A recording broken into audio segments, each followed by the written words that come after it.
The federal government, through the Tertiary Education Trust Fund, has unveiled 10 textbooks published under the Higher Education Book Project. At a public presentation of the textbooks in Abuja, Education Minister Mallam Adamu Adamu said the gesture is targeted to address the paucity of indigenous authored books and related academic publications in the nation's tertiary education institutions. Represented by the Minister of State for Education, Hon Goodluck Nanah Opiah, Adamu expressed optimism that the intervention will reduce dominance of books published from outside the country with huge resultant effects on demand for foreign exchange. Commending TETFund for establishing the Higher Education Book Development Project to tackle scarcity of tertiary level textbooks, which has before now reached a crisis proportion, the minister said it will ensure quality books are churned out by Nigerian authors.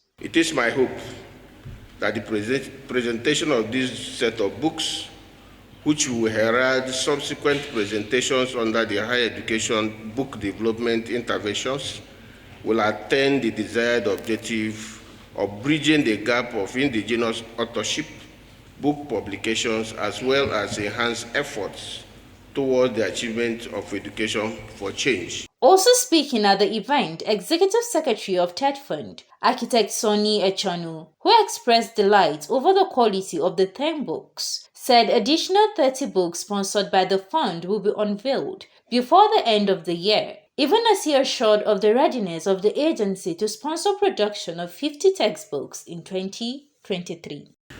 We sat down for several hours in my office, went through all the issues, including the issue of academic publishing centers, and took steps and actions that culminated, and I'm pleased to report, that before the end of this year, all the 7 academic publishing centers will be fully operational. Other speakers in their remarks highlighted the importance of the intervention to the nation's education system.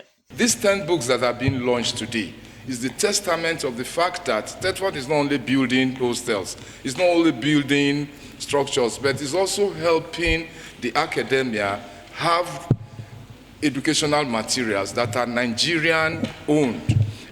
JAMB conducts UTME in 12 countries across the world. And whatever the cost is, JAMB will buy 10 copies for each of those countries. One of the critical assessment criteria is the accreditation of degree programs in Nigerian universities and other degree awarding institutions, is the quality of libraries, which is defined by the number and currency of relevant books and journals in both hard and electronic form. High points of the event, which also attracted authors, academic staff unions, and heads of education agencies, among others, was a public presentation of the TETFund-sponsored books by the Minister of State for Education. CNN News.